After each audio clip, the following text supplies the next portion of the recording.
Hello, this is Chris Parker with the Business Simplicity Podcast. And I just had a conversation with Maca Vidal from Argentina. And we talked about the adoption of Gen AI, not only from a, say, market and industry perspective, but also from a very human perspective. So, hey, Maca, why would people find this valuable?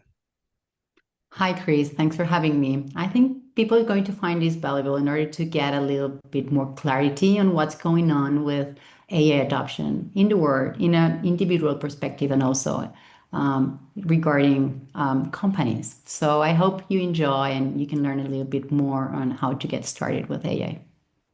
The Business Simplicity Podcast, where we learn about strategies and tactics to succeed through simplicity, with your host, Chris Parker. And welcome back to the Business Simplicity Podcast. This is Chris Parker, and I'm having a conversation with Maca Vidal, who is involved in the IT space. She's a director of operations for an IT company. Interestingly, she's in Argentina, and that company is mostly based in the States, so a remote worker.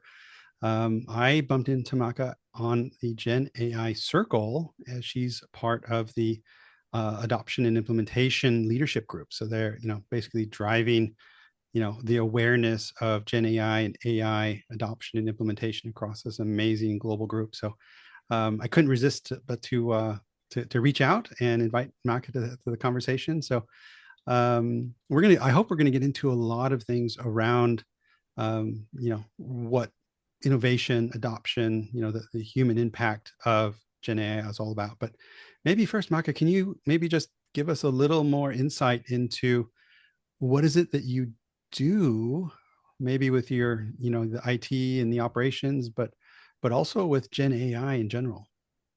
Hi, Chris. Thank you for having me. I'm really happy to be here. So yes, as you said, I'm located in Argentina, and I've been exploring AI for the last, well, 2 years. We couldn't do that before 2 years. And I'm working, as you said, at a company called We Install IT as the director of operations.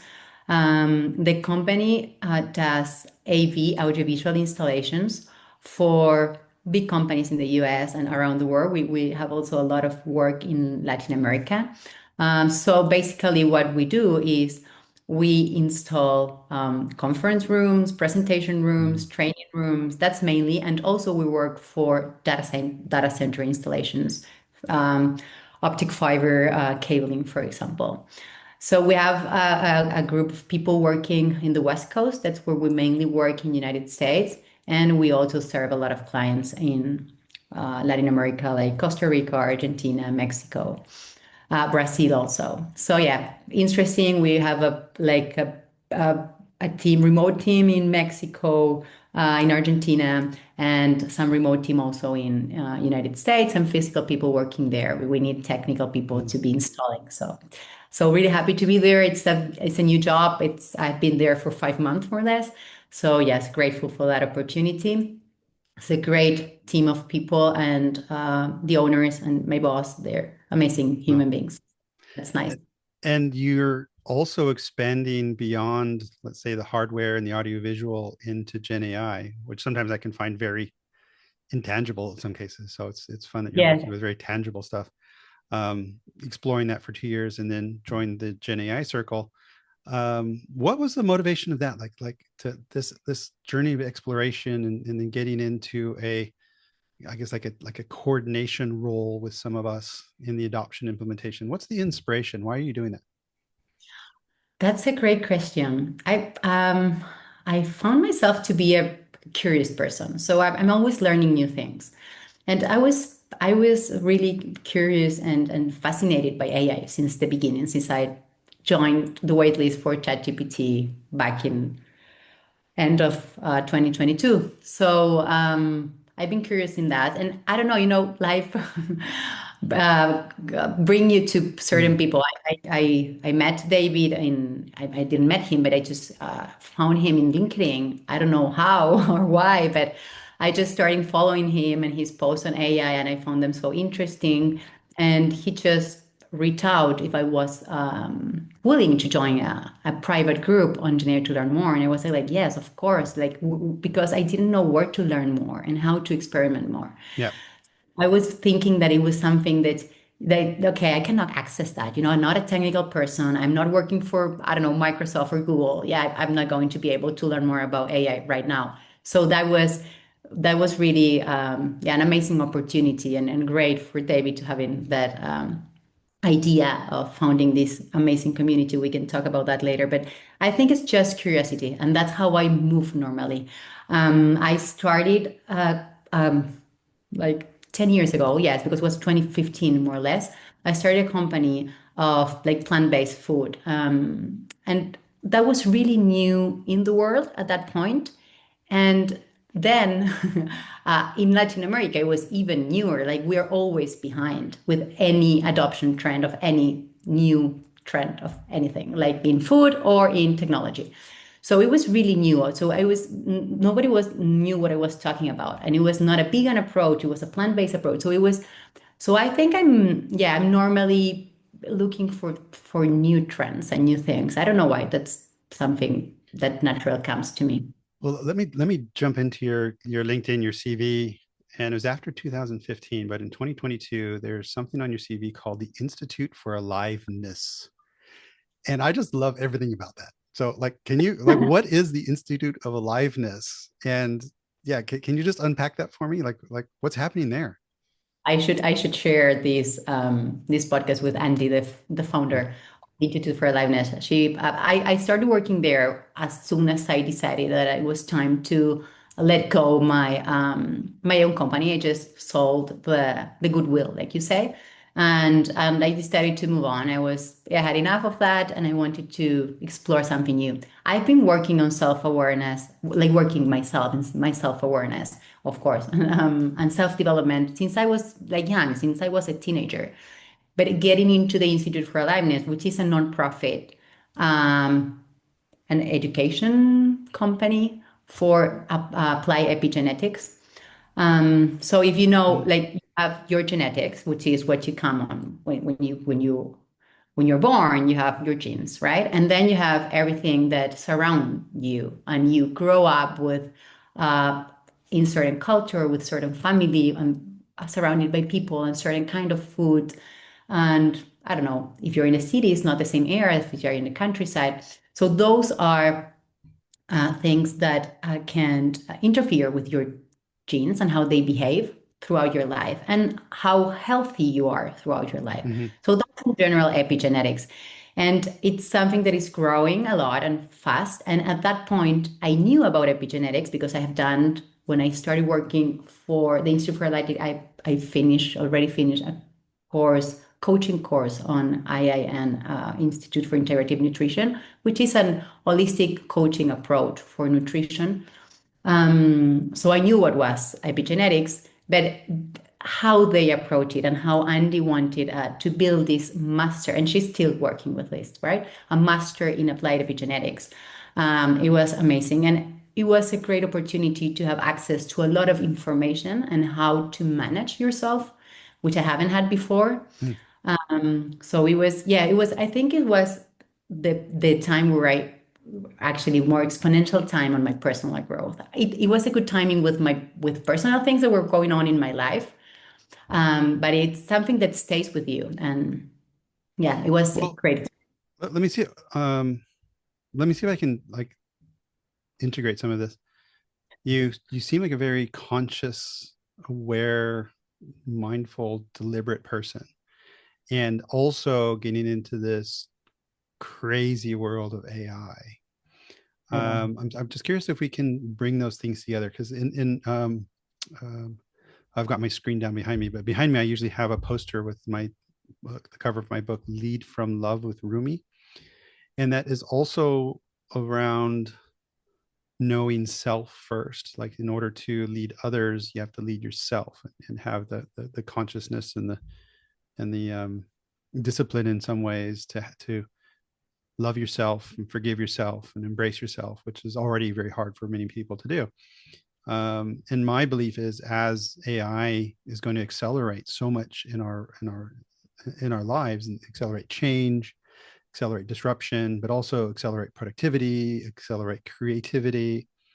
Having the ability to be grounded in yourself, so in your physical self and also your ego self and your essence self, I think is going to be so important for all of us as we walk this path of exploration with humanity. Because this is, for me, this AI thing is like nothing we've ever seen. It's beyond internet, it's beyond mobiles, beyond cloud. It is something else completely. So how do you assimilate these things, this part of yourself, which is very natural and human and grounded, into this very sort of intangible, crazy, constantly changing space? I don't know. Do you have a reaction to that? Yes, because when I was speaking about the Institute for Liveness, just with you here, I was thinking, okay, and how important, because I love leading people, like operations world. It's people think about processes, but I always say processes. It's everything about people, because people are going to execute mostly those processes. Of course, you can have automation of processes, but in general, you're leading people that you need them to behave or execute how you need them to execute. So what I think is what make you a good leader is first how good you are to yourself. And that's when you say loving yourself and being self-aware of yourself. Because in order to want to make others succeed, and that's what leaders do, they create other leaders. That's a mantra for me. It's like, I'm not trying to be a leader because I want attention. I'm trying to be a leader because I want others to become leaders in their own roles, right? So I think that's also what you say. It's really important and related to AI. So that's why I think I also have certification from Daniel Goleman's Mhm. Emotional Intelligence School, which is also a plus to leadership because it was focused on leadership. And yes, you need self-awareness, you need emotional intelligence in order to be a good leader or to lead people. But at the same time, it's useful for you when you are in any situation in your life that implies change, and you need to be resilient. And that's what AI is going to do to the world. We need a resilient world. We need to adapt, and you need to adapt in your personal life with AI, in your job, in your role, and in a cultural way, right? Because things are going to change, and they are changing, and they're changing fast. So I think yes, it's all related. And I always like one of a recommendation I'll have to people is you need to know yourself if you want to grow in any aspect of your life. Yeah, that self-awareness. I want to go back to your operations where you said it's often about process, which means people, unless it's a system. I work in technology, and I always say it's about the people, because those systems that are maybe automating are configured and managed and cared for by people. So it always goes back to a human dimension. So that's why I Always. describe myself as a very like a human-centered tech leader, because the systems are only going to behave as the people are behaving. So if the environment is stressed and scared and rigid, then your systems and your processes will be as well. So it's a no, I get it. And I've never, what I will say, I never create a process if it's not a teamwork. And the teamwork is everyone involved in any stage of that process need to have a thought on how they are feeling now with Mm. how we are executing something and how they want to feel about it.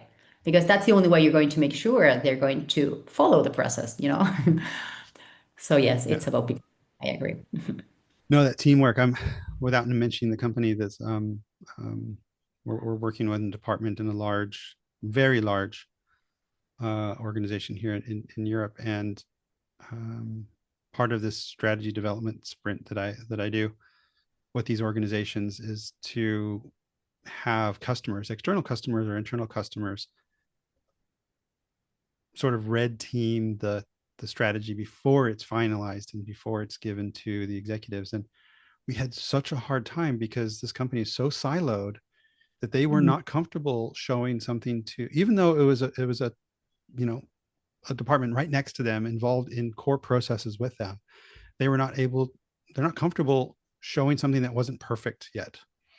And I was like, guys, this can't this can't work this way. You have to collaborate and show the imperfect so that you can improve it together. But it was really fascinating how unnatural that was to them. So, but let's shift to Gen AI Circle, and then we'll come back to the humanness of all of this, I hope. In your work, how would you describe the Gen AI Circle, and what are you busy with there?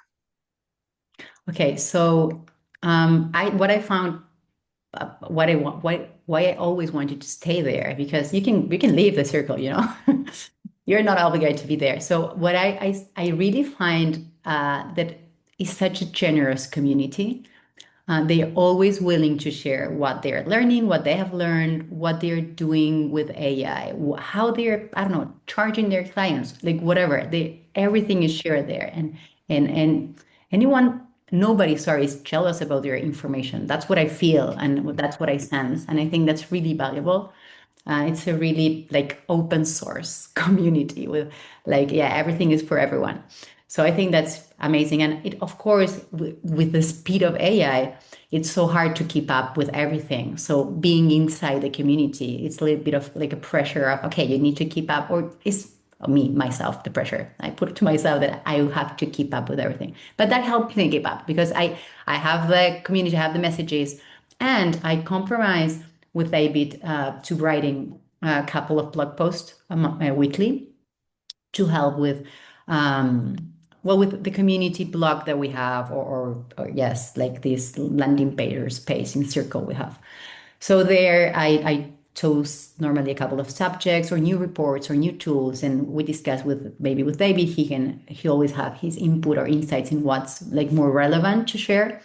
And I write those blog posts, which I enjoy a lot. He's always asking me, "Are you enjoying this process? Still enjoying?" Yes, I always enjoy the process because I learn. I need to learn in order to write something. I don't. I use, of course, AI to write them, but I'm the human in the loop there, and I Mm. need to understand what I want ChatGPT to give me back, right? So I need to go through the charts of the reports and really understand what's relevant information that I want to share, or in my opinion, what's the relevant information. So I've been doing that, and then recently we have been trying. I've in the circle since the beginning, and we've been trying to build this adoption subgroup for a while now. But I guess we weren't able to find like a leader, even though we're a couple of leaders now. Pascal is really leading the whole thing, and he's the more experienced person in the adoption group with adoption. So I'm happy that that's something that we are able to do now for the last month. And so the idea there is to, like the final idea is to bring to life this playbook for AI adoption that is really like flexible and general enough, but adaptable enough for any kind of company in any industry or in any business model, so that you can really understand where to start with adoption and what steps to follow, and also learn from experience of other people working in adoption in the circle, which is, I think, this is how you do AI adoption right now. You have to experiment and Mm. you need to learn from what others are doing and try to mirror that to whatever are your pain points or whatever is your business model. So yes, that's what's going on with adoption team with, well, you're there, Pascal, Damien, which is also such a great guy, and I. And yeah, we're having brain trust monthly and the playbook. Yes, that's in general. Yeah. Now, this David that you're talking about is David Arnault, and Yes, always David. It's always him. yeah, and David is absolutely amazing, and absolute just superstar. I've known David for years and years. I've been a customer of his, many times when he was with Growth Tribe, Yeah. and when he left Growth Tribe, he started this Gen AI Circle. And when David starts something, you just really have to pay attention to it. Like, okay, what is this guy doing next? I And didn't know that because yeah. I didn't know him before. I even didn't know Mm. Growth Tribe, like because, well, it's because of the nature of what I've Mm. been doing so far in my life with my work, and because I'm not in Europe, I'm in America. So I think it has to do more with that than anything else. Um, but yes, and he's such a generous person. I mean, in how he Yeah. shares knowledge and everything. Yeah, I guess my journey on AI started. I went to the Singularity University in California at the NASA campus in 2011, and that's when I really experienced AI and also 3D printing. And the first Google car was there. It was really just like an eye opening, like, oh wow, what's happening? And then it was many years later when I took a AI for marketing course from Growth Tribe that I got to really do it and be it. So it was also just a huge gift of having that kind of course where you can experience it with people who are also explorers and doers and very curious. And then I've hired them for for growth marketing and a number of companies that I work with. But he moved on to this, and because there's so much going on in AI, I see the open the Gen AI circle as a funnel, meaning it's taking all of this noise and funneling it and presenting it to me on the online portal, but also in WhatsApp. And you can go in there and snack. And then of course, if you have a question, indeed the willingness of people to support and chat and respond is really, really cool. And now they have these every once a month on Thursday, they have a general meetup, there's a marketing meetup, and now there's an adoption meetup. Free brain Yeah. trust now. Yeah. So It's hard to keep up with everything. yeah. And we're a lot because we were, I don't know, 50 at the beginning or 40. And now we're 400 or more, I think. Yeah. So it's WhatsApp is also moving really fast. It's like you're always late with any news, Yeah. and you has 2 hours. So I know you've been a bit curating some of the very latest thinking on AI adoption and AI in general, because you're writing some of these articles. And I'm just curious, in the last weeks or days or minutes, I don't know, what have you experienced or read about AI that was shocking to you in a positive or negative way? Like what was a highlight that you experienced recently that was like, oh wow, type moment? Was there like a Yeah, I think the latest reports that came out, like report, for example, that has a lot of visuals and numbers regarding AI adoption, not in a business adoption side, but more in general adoption. mm, So I think that those numbers are amazing when you compare to other technical revolutions, or I don't know, the internet or Google coming out. So I think those things were like really in general are shocking every time. It's really shocking when I say that in the AI course that I give to Spanish speaking people. It's like 800 million people using ChatGPT only in 7 months. That's more than, I don't know, Instagram and Google and TikTok all combined.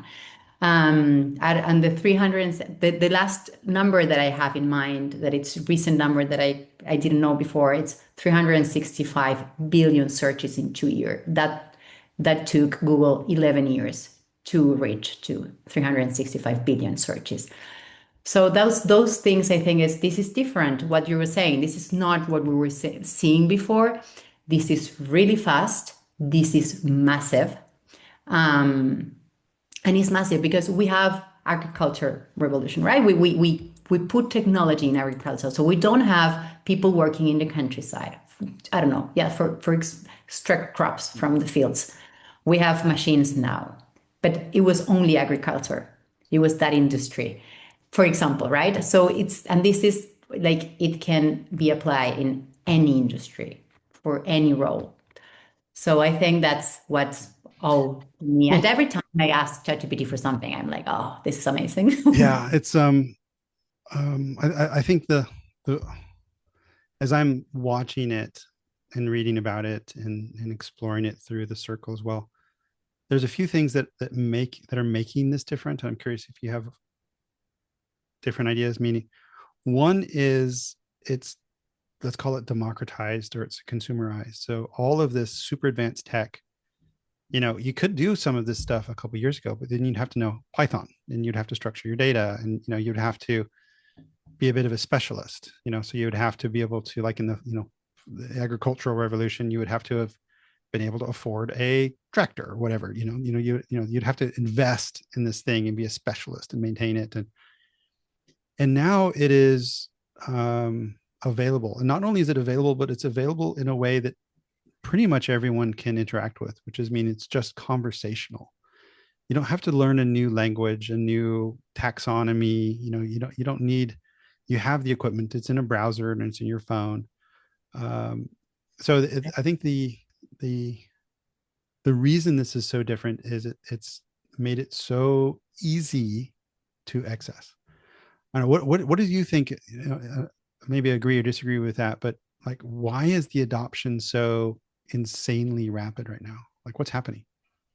Okay, so I totally agree with what you're saying. It's so easy to use and it's free because you can use all of the, like you can use Claude, you can use Gemini, you can use ChatGPT, you can use all of them for free. And at the worst case scenario, you're going to end up not being able to use the pro versions for a lot of chats, but you can still keep using it with the most basic versions, which are very good and enough, you know?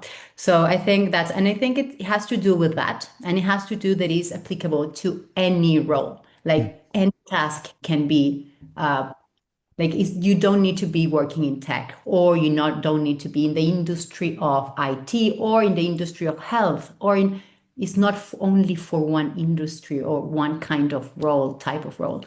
Like anyone can benefit from that, even persons that are not working and just taking care of their kids at home and working at home, you know. So anybody can benefit from it. I think that's why it's really massive and it's free. You don't need to buy a phone. You don't need to No, yeah. buy a truck. You don't need to pay Yeah. anything to start. And it's really for like going back through my history in ChatGPT, which is my go-to LLM. One of the most fun things that I did recently was with my son, because he plays the game Rust, which is on Steam, which is on a PC. And for some reason, the Rust was crashing when it was connecting to the server, and we just could not, for the life of me. But it was so much fun to have this third person there, ChatGPT. We call him Charles. You have Charles there, and it's been over a couple of weeks that we've been troubleshooting this and getting down to just foundational layers in this machine. It's kind of an old Dell machine, and we've gone through so many tests. And you can also just, you have an error log from Windows, and you can just take a picture of that, upload it in your phone, and say, what's it saying? And it says, well, it's this, and this. Or sometimes it says, yeah, this is an error. It's always there. Don't worry. And we've been able to refine it down. And what we got down to, and we never solved the problem, because we isolated it to either the CPU's bad or transistor on the motherboard's bad, but we have discounted everything else. And then we flipped it and said, okay, well, based on the equipment that we have, what can he buy in order to rebuild a machine? And so then, and I'm quite familiar with computers and machines like that, but I've never had it so easy to be able to find interoperability and compatibility across hardware. You're just like, well, would this work?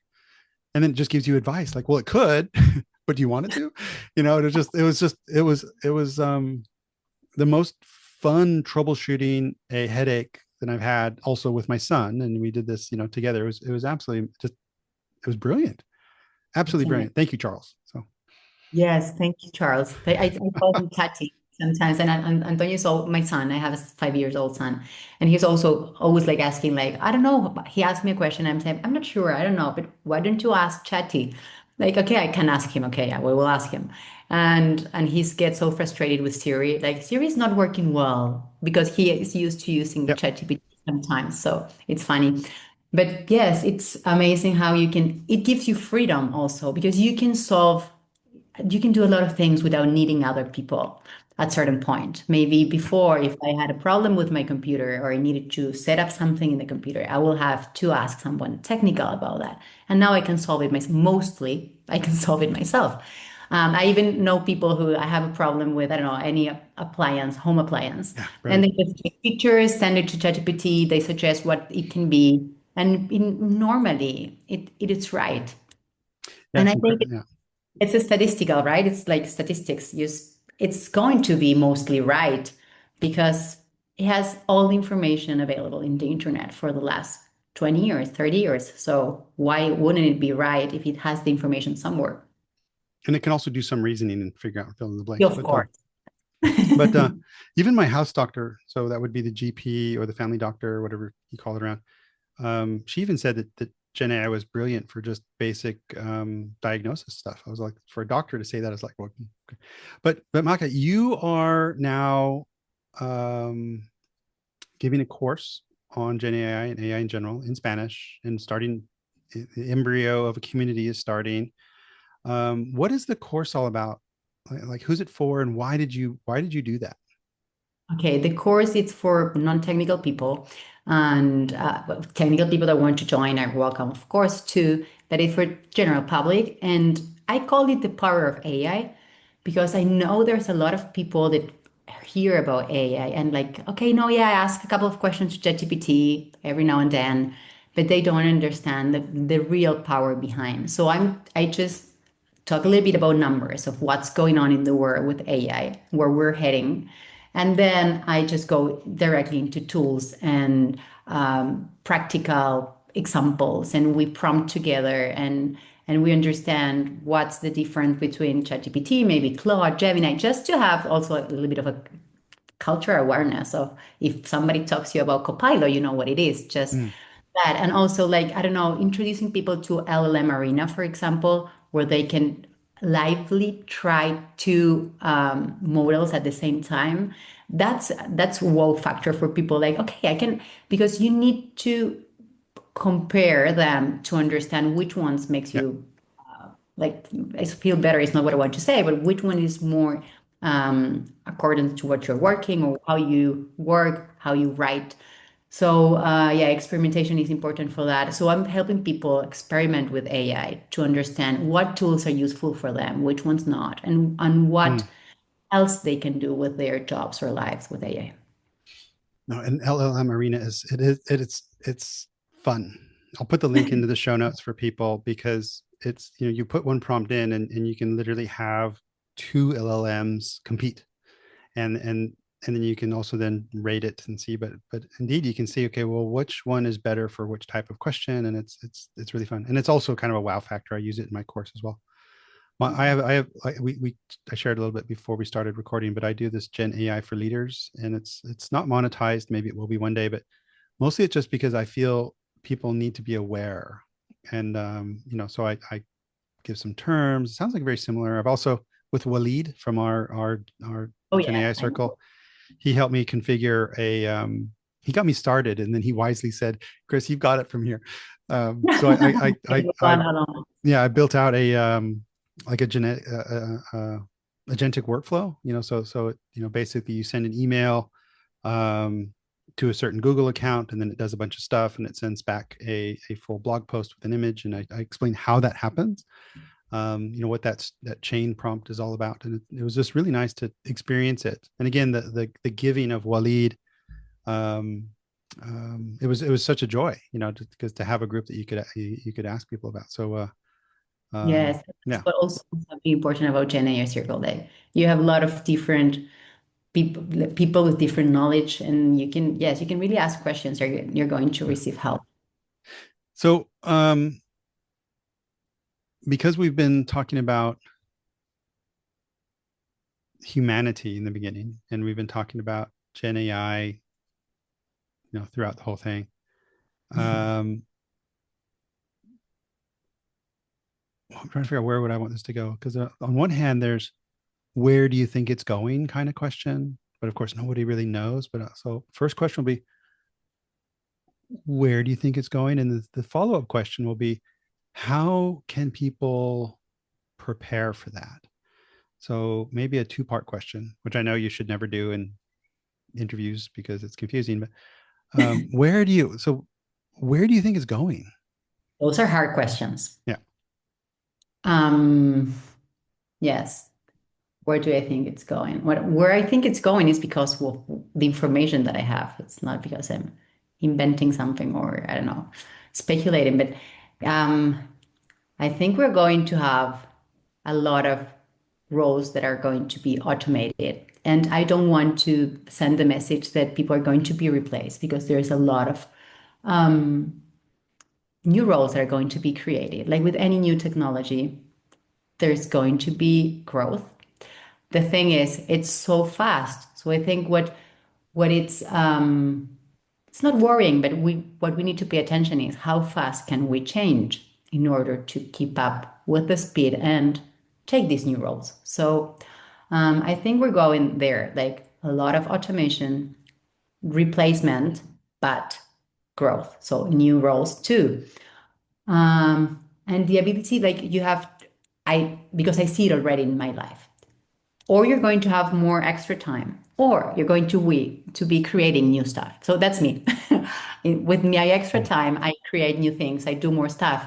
Or you're going to be able to have extra time because there's a lot of things you can't delegate to AI right now, Yeah. and you can already do that. So I think we're going there. Then also there is a lot of vision on a lot of new startups or companies being created because it's easier to build something new now, of course, because you don't need technical people to start or to have an MVP quickly in a couple of weeks. Um, yeah, and even more with branding and all that. It's easier even now with video creation, image creation. Yes, you can do really amazing things without needing a team. So it's easier and faster to have new companies. So we're also going to see a lot of competition, more niche markets. That's what I picture or imagine. And in general, in AI adoption for business, for companies, I think there is a lot of steps to take yet. So I think we're in a really early adoption stage of enterprise, or sorry, companies in general, small, medium companies or big companies adoption. Big companies are moving faster, but we're talking about the biggest companies in the world. So they're not the general public, let's say it some way. So we're in an early stage there. So I think we have a lot to see yet, but I think small and medium companies don't need to feel that they're not ready yet, because everyone's ready to use AI. And companies are ready to adopt AI. They just need to start experimenting so that they don't feel they are left behind, and they are not left behind. So yes, that's in general. I think I'm answering only one question. The other question was, Well, the other one is, how can people, not really companies, but people, humans, prepare for this? See, this is why I don't ask two questions at the same time, because we always forget. So, yeah. so people, not companies. Um, I think you need to use the tool first so that you're not afraid of losing your job. Because if you start using the tool, you're going to be amazed, but you will understand how important human in the loop still is important. Mm. So you're going to be like, yes, you're going to feel more comfortable with that. And you need to upskill. That's a reality. It depends on where, like, what you're doing and in what role you're working. What are your skills? But you need to upskill. You need to be curious and learn about AI. But you learn by experimenting. You don't need to, like, I don't want to freak out. It's like, just start using it, experiment. Yeah. There's so much available information on how to use it, or now you can even create prompts with the same AI, and you can learn new things with the same AI. So yes, just build a plan on what you want to learn. But first, you need to know what are the options, and then you can see, okay, I want to specialize in this regarding AI. Yeah, that's all I would say. We Yeah. need to. I was in a workshop at a large company, and we were doing this little side conversation, and I indeed used GPT to make a prompt so I can for something else. And then one of the younger ladies there was like, I never thought about using this to make prompts. I'm like, oh, it's great for that. Like, hey, I want this outcome. I don't know how to write the prompt. Can you write the prompt so I can get the outcome? And of course, you refine it, and it's yeah. So I would add. Well, let me see if I can answer from my perspective. Yes, I totally please. agree. This is just the beginning. So if anyone says, "Oh, I've missed it," you have not missed it. No, of Um, course. this is absolutely evolving.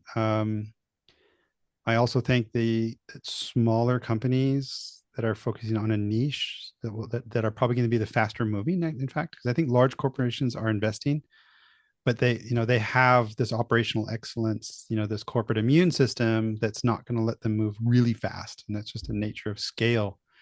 So, mid-sized, smaller companies that if they do have something that they can optimize, or startups that are just AI native, we'll be doing some really interesting things. And then maybe large companies will snap them up, and that's a way of bringing that in.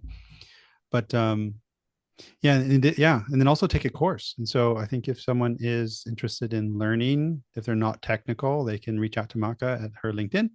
I will put that in the show notes. And I don't publicize it much, but I also do usually once a month. But it's expanding. People I don't know are starting to join. A similar thing, I call it GenAI for leaders. So again, non-technical. And it's, like if you're managing people who are using AI in their work, and I'm not talking developers and stuff, I'm just talking about, managing other humans, it could be really nice. So reach out to either of us. But and we have the two versions here, the Spanish version with me and the anybody. Yeah, no, and I'd love it if you would join the next one, because you can give me some tips afterwards. And I would love to. I refine it every time because things are changing and I'm learning. And yes, that would happen to me. It's not like, okay, I created the slides for the first time and then I can use them again. No, you need to get into the because I gave the last course 2 weeks ago, and have been so many changes to Claude and to ChatGPT, to the basic tools, right? Not even like new tools. And yes, you have to keep learning and keep experimenting with everything. It's absolutely exciting time. So Maca Vidal, thank you so much. We're both members of the GenAI Circle. We are not investors or any of this. I think we're just fans, and we're super appreciative of David. I'll put the link to the GenAI Circle in the show notes as well. But Maca, this was marvelous. Thank you so much. Thank you. Thank you for listening. Visit ebullient.com. Don't forget to like and subscribe to the podcast on your favorite player.